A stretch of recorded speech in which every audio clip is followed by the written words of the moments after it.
জামাত ইসলাম খারাপই হতো, তাহলে 90 সালে আওয়ামী লীগের সমর্থন নিয়ে বিএনপি ক্ষমতায় যাওয়ার কথা। হাসনাত আব্দুল্লাহর জন্য একটা সিট ছেড়ে দিলে বিএনপি কি ভোট বাড়তো না কমতো? আমার তো মনে হয় বিশাল বাড়তো। যারা যারা হাকে সমর্থন করবে তারা এ দেশের প্রকৃত স্বাধীনতা চায়। খাওয়ালাম পড়ালাম আমি আর ডিমটা নিয়ে যাচ্ছে পাশের দেশ, এইটা আর হতে পারে না। 53 বছরে পচা ঘুণে ধরা এই সমাজ ব্যবস্থার প্রকৃত পরিবর্তন দরকার।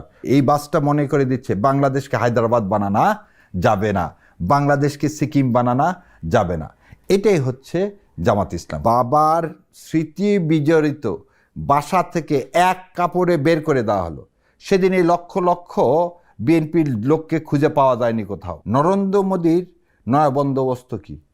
বিএনপিকে ফ্যাসিস্ট দল হিসেবে পরিণত করা। এবং এদেশের সংখ্যাগরিষ্ঠ মানুষ ইনশাল্লাহ এই ভারতীয় আধিপত্যবাদের বিরুদ্ধে অবস্থান নেবে। বিএনপির বিরুদ্ধে কথা বলতে গেলেই আপনার কণ্ঠ রোধ করার একটা অপচেষ্টা চলতেছে। নিকলের কাছে বঙ্গবন্ধু হতেই পারে, আমার কাছে নাই হতে পারে, কিন্তু তুমি আমাকে বঙ্গবন্ধু চাপাই দিতে পারো না। ক্ষমতার মসনদের থেকে কতটুকু দূরে দাঁড়িয়ে আছে এই মুহূর্তে?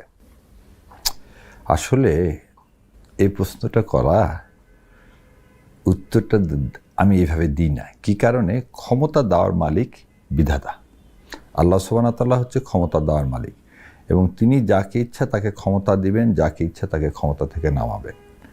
এবং আমরা কেউ তার একটা উদাহরণ দিই, আগস্ট মাসে মানে জুলাইতেও আমরা কেউ চিন্তা করিনি যে শেখ হাসিনা এইভাবে দেশ ছেড়ে পালিয়ে যাবে, এবং তার অত্যাচার, অপরিসীম যে কী বল দাম্ভিকতা, এগুলো সব চূর্ণ করে সে মানে কি বলবো, সে যে এই দেশকে বিলং করতো না সেটাও প্রমাণ হয়ে গেল তার পলায়নের মধ্যে দিয়ে। যেমন করে 1975 সালে আগস্ট মাসে মানুষ যখন শোষিত লাঞ্ছিত হতে হতে একদম খাদের কিনারায় চলে গেছিলেন, তারপরও 14 তারিখে কেউ জানতো না যে এইভাবে শেখ মুজিবের পরিণতি হবে। সেই জন্যে ক্ষমতার কত কাছাকাছি একথা বলবো না, তবে এটা বলবো যে জামাতে ইসলামকে মানুষের এবারে বোধহয় ক্ষমতায় যাওয়ার সুযোগ করে দেওয়া উচিত, বাকি আল্লাহর ইচ্ছা। একটা জিনিস লোকে বলে যে জামায়াত ইসলামী ক্ষমতায় আসলে দেশে পহেলা বৈশাখের উদযাপন হবে না, দেশে জাতীয় সঙ্গীত থাকবে না, জাতীয় পতাকা থাকবে না, দেশ পাকিস্তান হয়ে যাবে। এ বিষয়ে আপনার মতামত কি? আমার মতামতটা হচ্ছে, শোনেন, যখন কোনো বয়ান তৈরি করবেন, বয়ানটা অবশ্যই হতে হবে কোনো কিছুর ভিত্তিতে। যেমন আল্লাহ সুবহানাহু ওয়া তাআলা কোরআনে বলেনি তুমি অমুক দেশকে ফলো করে ইসলাম কায়েম করো। যেমন সৌদি আরবে দেখবেন তাদের বিয়ের অনুষ্ঠানগুলো দেখবেন, তাদের কালচারটা কি, বিরাট একটা পাত্রের মধ্যে উট থাকবে, সেখানে তারা তলোয়ার নিয়ে নাচবে গাইবে, এটা হচ্ছে তাদের কালচার। সো ইসলাম ওখানে নবী ইসলামের যখন ইসলাম ওখানে কায়েম হয়েছে তারপর কি এই কালচার চলে গেছে? তারা এখনও হচ্ছে কুকুর দিয়ে কি করে, শিকার করে। সো এই বিষয়ে আমার কাছে যেটা পরিষ্কার, বাংলাদেশের যে সংস্কৃতি, এই সংস্কৃতির মধ্যেই ইসলাম কায়েম হতে হবে। যেমন আমাকে যদি বলেন কাল থেকে জুব্বা পড়তে, আমি তো এটা পড়বো না ভাই। ইসলাম জিনিসটা কি? ইসলাম জিনিসটা হচ্ছে complete code of life, হোয়াটসএভার so far relates to it ethics এবং ইয়োর কি ইকুয়ালিটি, ইয়োর জাস্টিস। এই জাস্টিস ইকুয়ালিটির সাথে যদি আপনি আবার কি করে নেন যে আপনার কৃষ্টি কালচারকে যদি সংযোগ করে নিয়ে একটা মিথ তৈরি করতেছেন, দ্যাট ইজ অপ্রাসঙ্গিক। আমাদের কথাটা কি, আপনি রমনা বটমূলে যাই করেন তাকে আমার নিরাপত্তা দিতে হবে, সেখানে যেন আর বোমা না ফোটে। আমাকে দেখতে হবে একটা মেয়ে রাত্রে বের হলে যেন সে সুস্থ মতো বাসায় ফিরে যেতে পারে। আমার একটা বোন, আমার একটা মা, তার যে অধিকার এক্সারসাইজ করার কথা, সেই অধিকারটা যেন তারা এক্সারসাইজ করতে পারে, কোথাও যেন কোনো বৈষম্য না থাকে। তার একটা উদাহরণ দেখে, ছেলেরা সারা রাত ঘুরতে পারবে, মেয়েদের হলে 10টার মধ্যে বন্ধ করে দিতে হবে। এটা না তো নিরাপত্তা না। আমি তো মিডল ইস্ট, পুরা মিডল ইস্ট সমস্ত দেশ ঘুরছি, সেখানে মারা রাতের বেলা বাচ্চাদেরকে নিয়ে একটা নাই দুটা নাই পার্কে বসে আছে। আমার এখানে কেন মায়েরা বসতে পারবেন না? ইসলাম এই জিনিসটা বলে। ইসলাম ওই যে রমনা বটমূলে যেতে পারবেন না, চারুকলা ইনস্টিটিউট বন্ধ হয়ে যাবে না, ক্যালিওগ্রাফি নাই, ইসলামিক ক্যালিওগ্রাফি নাই, আছে তো। সুতরাং এই যে বয়ানটা, এই বয়ানটা আমি বলবো এটা অলিক বয়ান টু ডিফেন্ড দ্য ইসলাম। এবং ডিফেন্ড দ্য ইসলামও বলবো না, যেটা ইসলামিক ফোবিয়া থেকে একটা মিথ্যাচার, এর সাথে আসলে এটার কোনো সম্পর্ক নেই। ডাকসুতে এই কথা বলছিল, ডাকসুতে যদি দেখেন, ডাকসুতে কি হেজাব সারা মেয়ে ছিল না ঝুমা? তো তাতে কি ইসলাম চলে গেছে? আজকে দেখেন আমার এক বোন এনসিপির, আমার আমিরে জামাতের পিছনে দাঁড়িয়ে আছে, সেটা নিয়ে আপনি কি কথা তুললেন? আজকে একজন শহীদের মা আমাদের ইয়ার কাছে, যে সাধারণত কি হয়, বাবার কাছে গেলে মেয়ে কি করে, জড়ায় ধরে না, এটাই তো ধরে, আমরা মাথায় হাত দিই, সেটাই তো আমাদের কৃষ্টি কালচার, তাই না? আপনি বলতেছেন না আপনি ইসলাম কায়েম করতে চান, অত কৃষ্টি কালচার থেকে আপনি বের হয়ে যান। এই যে মিথ্যাচারটা কেন? মিথ্যাচারটা এই কারণে, আপনি একটা ফোবিওমিজের মধ্যে আছেন। আমি তো অনেকের একটা ফোবিয়া থাকে, আমার ধরুন হাইট ফোবিয়া আছে, আমি বেশি উপরে উঠতে পারি না। সো এইটা হচ্ছে আমার পার্সোনাল প্রবলেম, কিন্তু আপনি ইসলামকে ওই ফোবিয়ার মধ্যে নিয়ে যান না এবং মিথ্যাচার করেন না। ঢাকা ইউনিভার্সিটিতে এখন এই ইলেকশনের পর এবং আগের পার্থক্য কী? ঢাকা ইউনিভার্সিটি টিএসসিতে এখনও ছেলেপেলে কি চা সিগারেট খাচ্ছে না? আড্ডা হচ্ছে না? সেখানে কি আবৃত্তি পড়া হচ্ছে না? আবৃত্তি পরিষদ আবৃত্তি হচ্ছে না? টিএসসিতে ডেলি অনুষ্ঠান হচ্ছে না? সব বন্ধ হয়ে গেছে? না। এটা কলা ভবন বন্ধ হয়ে গেছে? অপরাজা বাংলা ভেঙে গেছে? না। তাহলে আপনি তো এক্সারসাইজ করে দেখাচ্ছেন যে না, এর সাথে কোনো ইসলামের কোনো সম্পর্ক নেই। আরও একটা জিনিস আপনাকে মনে রাখতে হবে, যার কৃষ্টি কালচার নাই তার কিছু নেই। যার কৃষ্টি কালচার নাই তার কিছু কমপ্লিট কোড বলা হচ্ছে, সেটা কি, যাতে আপনার নিরাপত্তা বিধান হয়। আপনাকে যেন আমার এরকম চিন্তা না হয় যে একটা বাবা ঘুষ খেয়ে ছেলেপেলেকে এমন এথিক্স দিল যে সেই বাবা মাকে রাতের বেলা মেয়ে কি করে ড্রাগ অ্যাডিক্ট হয়ে খুন করলো। এই এথিক্স তো আমি আপনি, এটা তো আমার, এটা কি আমাদের কালচার? আমাদের বাংলাদেশি বলেন আর বাঙালি বলেন, যে কালচারের কথাই বলে, এই কালচার তো আমার ছিল না। আমার গুরুজনকে আমি সম্মান করব, এটাই হচ্ছে আমার কালচার। আমার টিচারকে আমি মারধর করবো, এই কালচার কি আমার দেওয়া ছিল? আমার টিচাররা পলিটিক্যালাইজড হয়ে কি হবে, পুরা ইউনিভার্সিটিকে একটা যা ইচ্ছা জায়গায় নিয়ে যাবে, রিসার্চ বলে কিছু থাকবে না, চোথা দিয়ে পাশ করা হবে, আমার বই না কিনলে তুমি সর্বোচ্চ মার্ক পাবা না। এটা তো বাংলাদেশের কালচার না, এটা তো বাঙালির কালচার না। আমার টিচারের কাছে, আমি নিজে আমার টিচারের কাছে কী শিখেছি, আমার টিচার হিন্দু ছিল। আমার টিচার এখনও আমার মনে আছে, শোনেন, ছোটোবেলায় আমার মা সন্তোষ স্যার ছিলেন আমার গান এবং তবলা শেখানোর, কিবোর্ড শেখানোর। আচ্ছা, আমার যে মানে মাস্টার মশাই, তিনি অঙ্ক শিখাতেন, তিনি একজন হিন্দু ছিলেন, একজন মুসলমান ছিলেন। বিএবিটি স্যার বলতাম, আমাদের নওগাঁ বাড়ি। তিনি হচ্ছে আমাকে খালি পড়াতেন না, তিনি আমাকে এই ওয়েস্টার্ন বই পড়ানা এবং এই মুসা, রবিন, কিশোর, এগুলো আমি তার কাছ থেকে শিখছি। দেখেন, একটা টিচার আপনাকে মানুষ বানানোর জন্য। একদিন মানে আপনার এই কথা প্রসঙ্গে বলি, আমি বসে আছি, আমি হুমায়ুন আহমেদের বই পড়তেছি, তা আমার এক চাচা, মানে উনিও লয়ার, আমার বাবা লয়ার, উনিও লয়ার, তো উনিও কিন্তু অন্য ধর্মাবলম্বী। উনি আমাকে বলে, কি বই পড়তেছো তুমি? আমি বললাম হুমায়ুন আহমেদের বইটা নিল। উনি বললো, বাবা এটা দিয়ে জীবন চেনা যায় না। তাই বললো, জীবন চেনা যায় না মানে? বললো, যখন বই পড়বা তখন তুমি হবা নায়ক, তবে তুমি জীবন চিনতে পারবা। বলে সে আমাকে তার বাসায় নিয়ে গেল, নিয়ে যে আমাকে একটা বই দিল, সে বই এরকম মোটা, বলে দিচ্ছি বিমল মিত্রের করি দিয়ে কিনলাম। আমি এই বই দেখে বলতেছি, এত বড় বই পড়া যাবে? তো তুমি শুরু করো। বলছে, এটা আবার কিন্তু দ্বিতীয় খণ্ড আছে। আমার মাথায় বানালো, আকাশ ভেঙে পড়লো। বাট আমি যখন বইটা নিয়ে এসে পড়া শুরু করলাম, তখন আমার বিছনায়, আমার এখনও আমার সেই লক্ষ্মীর কথা মনে আছে, এবং ওই বই পড়তে পড়তে আমি ভাবতাম যে আমি ট্রেনের ডিটিএস হব, কারণ নায়ক ওই ইয়াতে ট্রেনের ডিটিএস হওয়া। সো এই যে এটাই তো আমাদের সংস্কৃতি। তো এর জন্য কি, আমার সকালবেলা আমার হুজুর আসতো আমার বাসায়, আমি কোরআন শরীফ পড়ে হুজুরের সাথে নামাজ পড়ে সকালে হতো। তাই বলে কি এই আদর্শ, এইটার থেকে কি আমরা অমুসলিম হয়ে গেছি?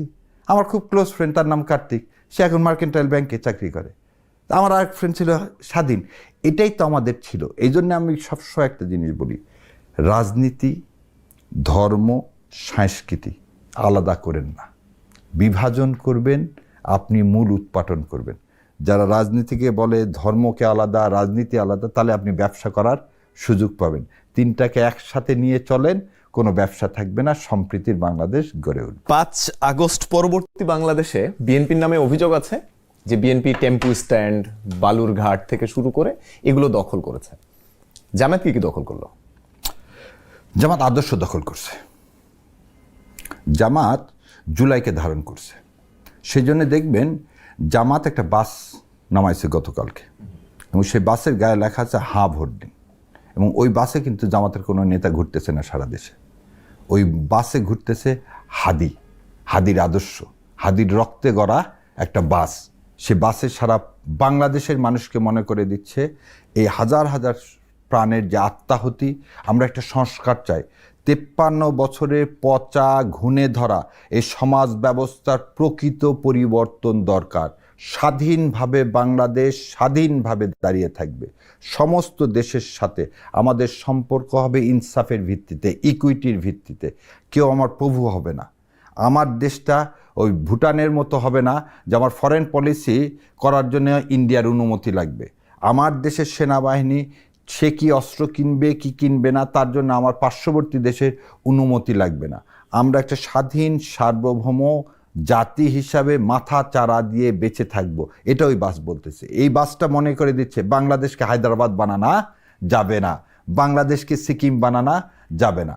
এটাই হচ্ছে জামাত ইসলাম করে। জামাত মানে আমি এই কথা বলবো না কি টেম্পো স্ট্যান্ড কি দখল করছে, জামাত ইসলাম আদর্শ দখল করছে, এবং এই আদর্শটাই হচ্ছে কোরআন ও সুন্নাহর ভিত্তিতে। ভোট এগিয়ে আসছে, ভোট যত এগিয়ে আসছে উত্তাপ তত বাড়ছে রাজনীতির মাঠে। এই উত্তাপ সর্বোচ্চ কোন পর্যায় পর্যন্ত যাইতে পারে বলে আপনি আশঙ্কা করেন? উত্তাপ আমার কাছে দুইটা জিনিস। একটা জিনিস হচ্ছে আমাদের এই জুলাই অভ্যুত্থানটা হয়েছিল ভারতীয় আধিপত্যবাদের বিরুদ্ধে। আমাদের অভ্যুত্থানটা হলোই হচ্ছে ভারতীয় আধিপত্যবাদের বিরুদ্ধে, এবং এই আধিপত্যবাদের পক্ষে যারাই এদেশে সমর্থন করবে তখনই আমার সন্দেহ হয় উত্তাপটা কি ইলেকশন ইঞ্জিনিয়ারিংয়ে পরিণত হবে কিনা। কেন এই কথাটা বললাম?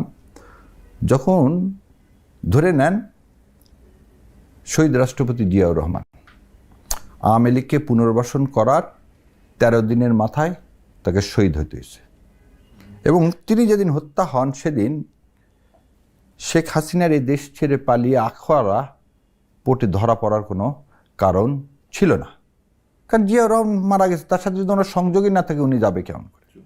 এবং জিয়াউর রহমান যখন শহীদ হলেন তার সাথে আপনি যতগুলো মিলিটারি অফিসারকে মারছেন সবগুলো ছিল মুক্তিযোদ্ধা। আমি জাতির সামনে একদম বলতেছি যে চৌখোশ অফিসারগুলোকে আপনি বিনা বিচারে সেদিন মঞ্জু থেকে শুরু করে যাদেরকে হত্যা করলেন সবগুলো ছিল মুক্তিযোদ্ধা, সবগুলো ছিল পেট্রোনাইজ, এবং সবগুলো ছিল এন্টি ইন্ডিয়ান। আপনি এক ঢিলে দুই পাখি মারছেন। এরশাদ সাহেবকে দাঁড় করাই দিয়েছে, এরশাদ হচ্ছে প্রো ইন্ডিয়ান। সো ওই সময় আপনি প্রো ইন্ডিয়ানকে সাথে রাখলেন, আর যারা এন্টি ইন্ডিয়ান ছিল, যারা বাংলাদেশকে প্রকৃতভাবে নিজের পায়ে দাঁড় করাতে চেয়েছিল, শেখ সাহেবের বাকশালের উপর কে কবর দিয়ে বহুদলীয় গণতন্ত্রের পথ উন্মোচিত করছিল যারা, তাদেরকে আপনি নিঃশেষ করে দিলেন এক ঢেলে। সে কথার মনে হয় ওনার সন্তান ভুলে গেছে কিনা জানি না। ওনার মা এদেশকে কামড়ায় ধরে থাকলেন, ওনাদের দুই ভাইকে এদেশ থেকে চলে যেতে হলো। ওনার মাকে 2008 সালে ইলেকশন করতে দেওয়া হয়নি, একটা ইলেকশন ইঞ্জিনিয়ারিংয়ের মধ্যে দিয়ে ভারত ইন্ডিয়াকে নিয়ে আসলো। তার মাকে অবর্ণনীয় কষ্ট দিল। বাবার স্মৃতি বিজড়িত বাসা থেকে এক কাপড়ে বের করে দেওয়া হলো। সেদিন এই লক্ষ লক্ষ বিএনপির লোককে খুঁজে পাওয়া যায়নি কোথাও। বিএনপির একটা কর্মীকে সেদিন রাস্তায় শুয়ে থেকে চিৎকার করে বলতে শোনা যায়নি। সেজন্য খোদ বেগম জিয়াই বলছিলেন এই স্লোগান আর দিবে না, বেগম জিয়া ভয় নাই রাজপথ ছাড়ি নাই, তিনি চিৎকার করে বলছে সব দেখা আমার শেষ। সো এটার জন্য বোধহয় মাহমুদুর রহমান বলছিলেন যে আপনি 17 বছর এখানে ছিলেন না, আপনি এটা সত্যিটা জানেন না। উনি হয়তো আসলেই জানেন না। সেই কারণে কেন এই কথাটা বললাম, তার মাকে মিথ্যা মামলায় জেলে দেওয়া হলো।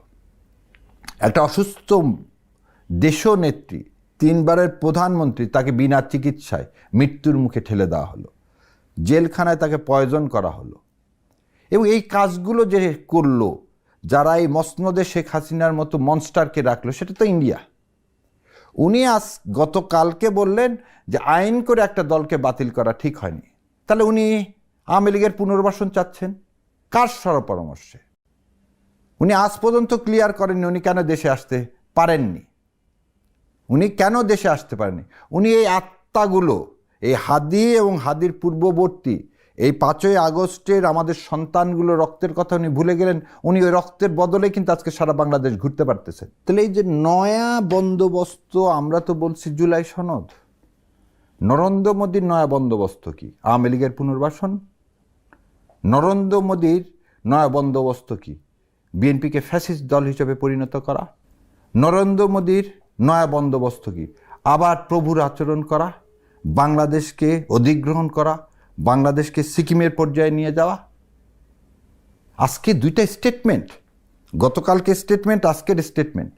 আমি জয়শঙ্করের কথা বাদ দেব, এটা আমি বহুবার বলছি যে এটা কোনো রাষ্ট্রীয় শিষ্টাচার পড়ে না। একজন দেশের ফরেন মিনিস্টার আসলো, সে এসে ডক্টর ইউনূসের সাথে পর্যন্ত বসলেন না। তিনি পার্লামেন্টে তারেক রহমানের সাথে হ্যাঁ মা মারা গেছে দেখা করতে পারে, কিন্তু যখন এটা ফরেন ডেলিগেট আসে, এটা হচ্ছে নর্মস, সব নর্মস ভেঙে দিলেন। এগুলো কিন্তু আপনার পক্ষে যাচ্ছে না।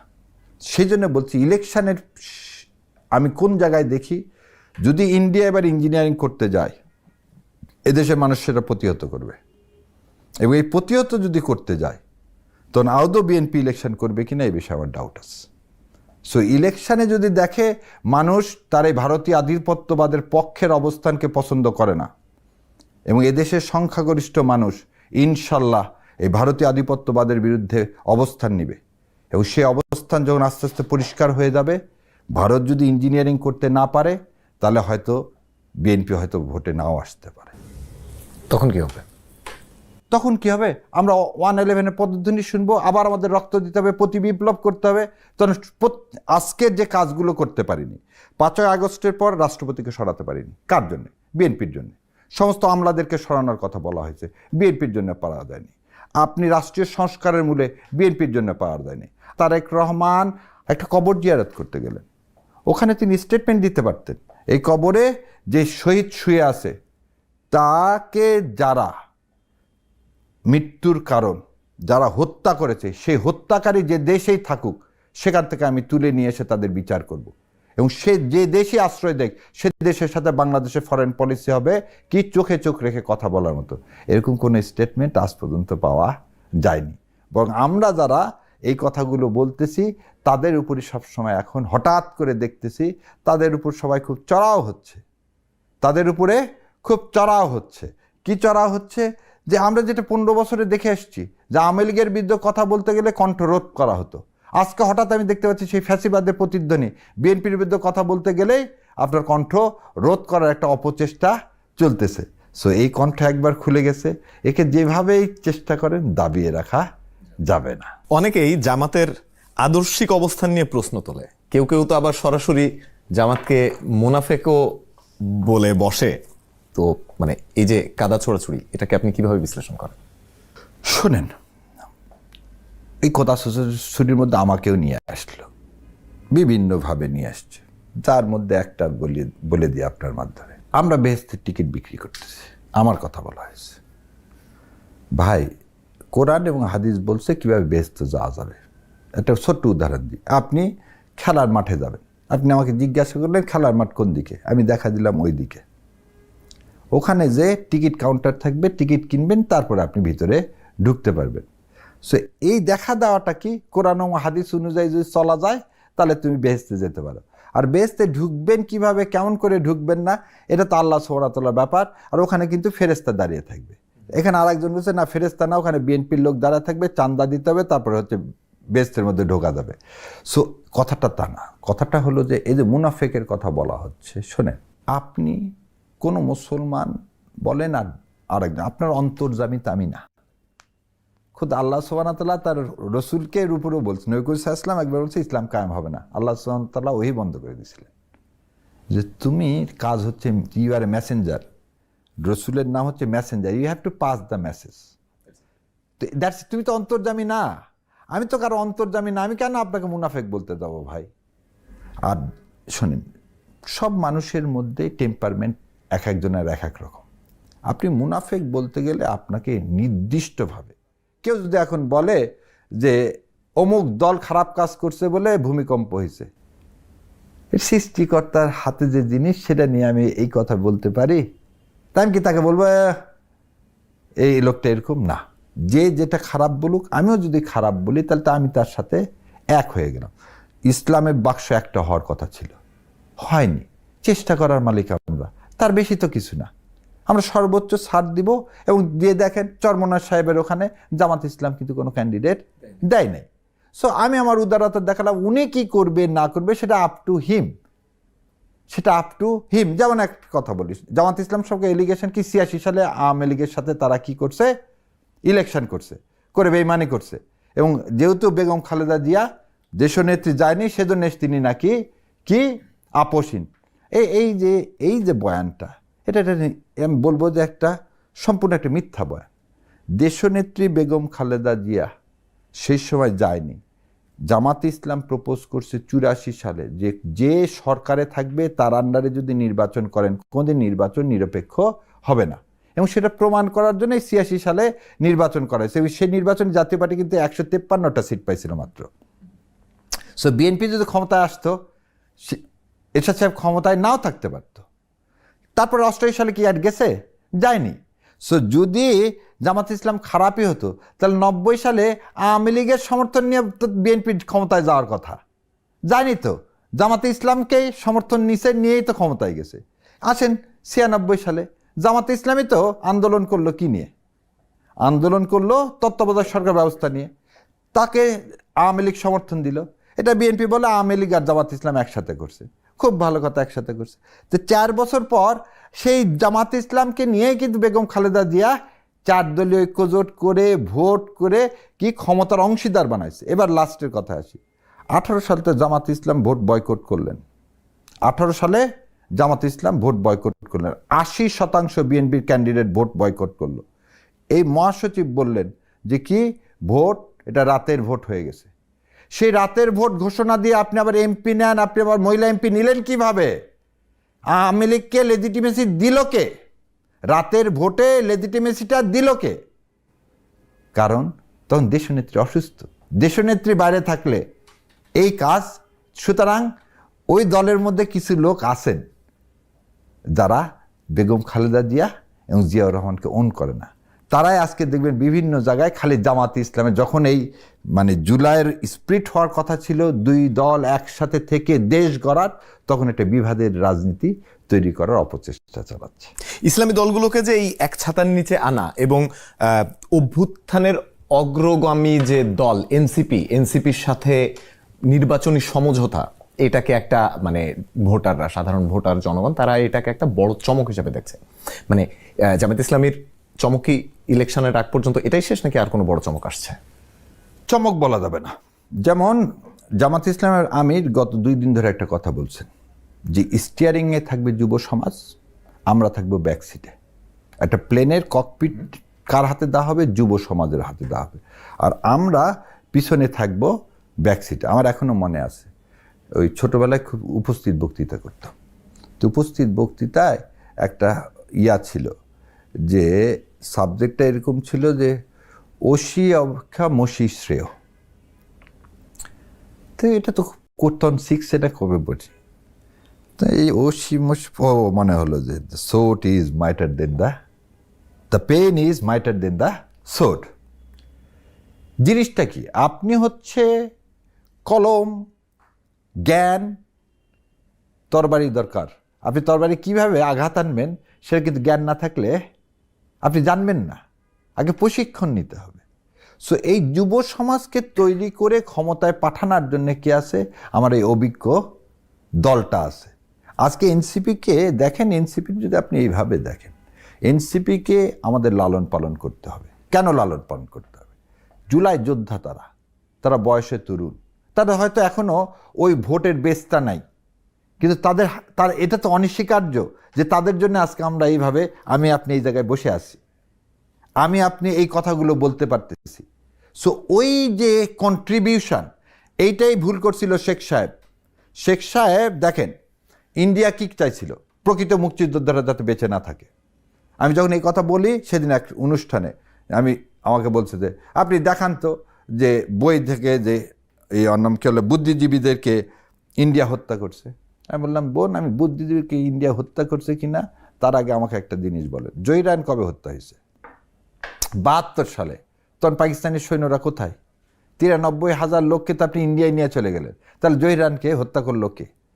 জহিরা পান্না কায়সার লিখতেছে, ববিতা লিখতেছে যে জহিরান শহীদুল্লাহ কায়সারকে খোঁজ করার জন্য এক ইন্ডিয়ার ব্রিগেডিয়ারের সাথে গেছিলেন।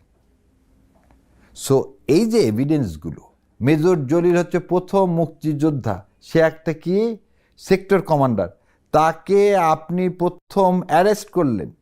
কি জন্য অ্যারেস্ট করলেন? যখন ইন্ডিয়া লুটপাটের বিরোধিতা সে করতেছে। শেখ সাহেব এসে কি প্রকৃত মুক্তিযোদ্ধাদেরকে দিয়ে দেশ পুনর্গঠন করলেন? না।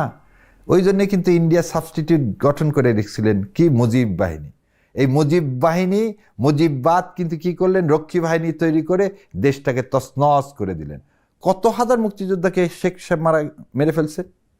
শেখ সাহেব কিভাবে এতগুলো মুক্তিযোদ্ধাকে, 20 থেকে 22,000 মুক্তিযোদ্ধাকে আপনি মেরে ফেললেন। জাসদ করতো বেশিরভাগ মুক্তিযোদ্ধা, জাসদ করতো বেশিরভাগ মুক্তিযোদ্ধা, যাদের মানে কি বলবো আত্মত্যাগ দিয়ে একটা মুক্তিযুদ্ধ আসলো, সেই মুক্তিযুদ্ধ ছিনতাই করে ইন্ডিয়া নিয়ে গেল, তার প্রতিবাদ করলো যারা, তাদেরকে আপনি হত্যা করে ফেলে দিলেন।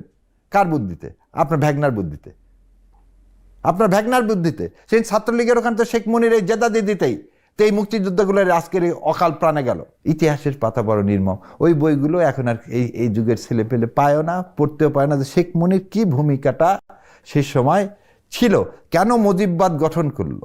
সো আপনার এই প্রশ্নের উত্তর এই জন্যে দিলাম এইভাবে যে আসলে প্রকৃত সত্য বলতে গেলে অনেক সময় অনেকভাবে এই ছেলেগুলোর কন্ট্রিবিউশন আমার মনে হয়েছিল বিএনপির উচিত ছিল এই ছেলেগুলো যেখানে যেখানে দাঁড়াচ্ছে সেখানে ক্যান্ডিডেট না দেওয়া। আজকে কুমিল্লায় এনসিপির কে আছে?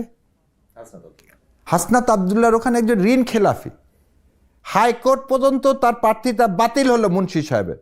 আপনি অ্যাপিলাইট ডিভিশনে যা চিৎকার চেঁচামেচি শুরু করে দিয়েছেন এবং আপনি তুলনা করতেছেন আজকের কোর্টকে 18 সালের কোর্টের সাথে, যে 18 সালে কোর্ট এইভাবে দেশনেত্রী বেগম খালেদাদের নমিনেশন পেপার বাতিল করছে, সেটা আর আজকেরটা এক। তাহলে আপনি কি ধারণ করেন এই জুলাইকে? সো হাসনাত আবদুল্লাহর জন্য একটা সিট ছেড়ে দিলে বিএনপি কি ভোট বাড়তো না কমতো? আমার তো মনে হয় বিশাল বাড়তো।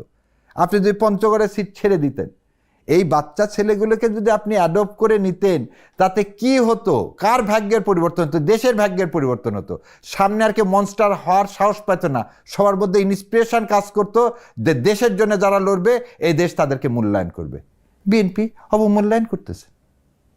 সো এটাও মানুষকে ভাবতে হবে ভোটের আগে, যে দেশের জন্য যারা খেটে যাবে, চিৎকার করে যাবে, যারা এই দেশকে ওন করবে, তাদেরকে মূল্যায়ন করতে হবে। যদি মূল্যায়ন না করেন আপনি করদ রাষ্ট্র হয়ে যাবেন। জামায়াত ইসলামীর বিরুদ্ধে একটা অভিযোগ আছে, সেটা হলো যে তারা কোনো নারী প্রার্থী তাদের প্রার্থী তালিকায় নেই, এরকম একটা অভিযোগ আছে। একই সাথে জামায়াত ইসলামীর যে নারী কর্মী এবং সমর্থক যারা দেশের বিভিন্ন জায়গায় আমাদের কাছে খবর আসছে যে তারা আক্রান্ত হচ্ছেন, তাদের উপরে আক্রমণ চালানো হচ্ছে, মানে এই ব্যাপারটা যদি আমাদেরকে একটু বলেন। বাংলায় একটা কথা আছে, নাচতে না জানলে উঠান বাঁকা। আর একটা কথা আছে, আচ্ছা ওইটা বাদই দিই, ওটা নাই বলি। আর আপনি উভয় সংকটে পড়ে যাবেন। কিরকম? একদিকে আপনি বলবেন যে নারী নেতৃত্ব দিচ্ছেন না, আর একদিকে আমার ছোট বোন এনসিপির সে আমিরে জামাতের পিছনে দাঁড়ায় আছে, সেটা নিয়ে আপনি কি কটাক্ষ করলেন। আজকে একটা আমার দেশের সংস্কৃতি একটু আগে বলছে, বাবা কি করে, মেয়ে গেলে কি করে, মেয়ে পাশে গেলে তার মাথায় হাত দিবে, মেয়ে কানলে তাকে জড়ায় ধরবে, এটাই তো স্বাভাবিক, খুবই স্বাভাবিক। একটা শহীদের মা এসে আমিরের কাছে এসে দেখা করতেছে, সেটাকে আপনি কি বললেন? সেটাকে নষ্ট মানে ভাষায় আপনি সেটাকে বিবৃতি করলেন। আপনি কি বললেন? যে মেয়েরা ভোট চাইতে গেলে 99 কল করেন। আর একজন মেয়েদের এক অশ্লীল কথা বললেন, সব খুলে ফেলে দেওয়ার কথা। একদিকে আপনি তার মানেটা কি? জামাতে ইসলাম যেটা 84 সালে যখন প্রিডিক্ট করছিল তত্ত্বাবধায়ক ছাড়া ভালো কি হবে না, ইলেকশন হতে পারে না, ঠিক সেরকম জামাতে ইসলাম বলছিল যে এখনো মেয়েদেরকে আমরা ওই সমাজ ব্যবস্থাতে দিতে পারিনি যেখানে একটা মেয়ে নির্ভীকভাবে দিন রাত কি করবে, যে ভোট চাইতে যাবে। আর নারী কর্মীরাই ভোট চাইতে যেতে পারতেছে না, আর আপনি নারীদেরকে দিতে চাচ্ছেন। আরও একটা কথা দেখেন, তারা বলতেছে এই যে নারী দেওয়ার কথা, জুলাই সনদে আছে 5% দিতে হবে, এটা জুলাই সনদ কি হয় নেক্সট ইলেকশন থেকে, তত্ত্বাবধায়ক সরকার ব্যবস্থা নেক্সট ইলেকশন থেকে জুলাই সনদ বাস্তবায়ন হলে এগুলো সব ইমপ্লিমেন্ট হবে। বিএনপি কি 5% দিচ্ছে? সুই বলতেছে চালন তোমার পিছনে অনেক ফুটো, এটা সাজে না। আর যা বিএনপি যাকে যাকে দিছে আমি সবগুলো বলে দিচ্ছি আপনাকে, একদম নাম ধরে ধরে বলে দিতে পারি। সবগুলো কি বংশ পরম্পরায় পাইছে। ফরিদপুরে কার? ইউসুফ, ওনার নাম হচ্ছে, আগে স্বাস্থ্যমন্ত্রী ছিল, আর ওই জমিদার ওই পরিবারের মেয়ে পাইল নায়ের। তারপর কে পাইল আপনি দেখেন, এলিন ভুট্টু পাইল। নাটোরে কে পাইল? পটল সাহেবের মেয়ে পাইল। এরা কি রাজনীতি করে এরা পাইছে? এবং রাজনীতি যে করছে রুমিন ফারানা তাকে দেননি কিন্তু। সো বাবার বদলে মেয়েকে দিচ্ছেন, এই ডাইনেস্টি পলিটিক্স করছেন, কিন্তু কোনো মেয়েকে ইন্ডিভিজুয়ালি আপনি কাকে দিচ্ছেন একটা দেখান তো। কোনো মেয়েকে ইন্ডিভিজুয়ালি, যে মেয়েটা আন্দোলন সংগ্রামে ছিল, এরকম কোনো মেয়েকে আপনি দিছেন? সোনার চামচ মুখে না সবাইকে দিছেন। মুন্নু সাহেবের মেয়ে, যেহেতু মুন্নু সাহেব অনেক বিরাট ডোনার ছিল বিএনপির, তার জন্য তার মেয়েকে দিছে।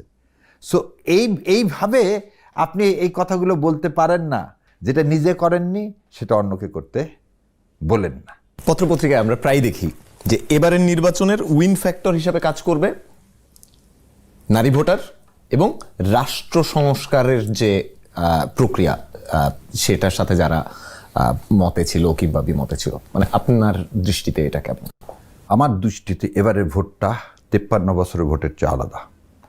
হাঁ ভোট মানে হাদির বাংলাদেশ, হাঁ ভোট মানে জুলাই সনদের বাংলাদেশ, হাঁ ভোট মানে প্রকৃত স্বাধীনতার বাংলাদেশ, আর না মানে গোলামি। হাঁ মানে ভারতীয় আধিপত্যবাদের বিরুদ্ধে। যারা যারা হাঁকে সমর্থন করবে তারা এদেশের প্রকৃত স্বাধীনতা চায়। এদেশের প্রকৃত স্বাধীনতা এদেশের মানুষকে দেওয়ার জন্যে প্রতিজ্ঞাবদ্ধ, তারা হচ্ছে হাঁ চায়। আর যারা হাঁস জন্যে মুখে কুলে আসছে বা না বলতেছে, যারা বিভিন্ন বাহানায় বলতেছে যে না জুলাই সনদ হবে না, তারা এই দেশের গোলামি চায়।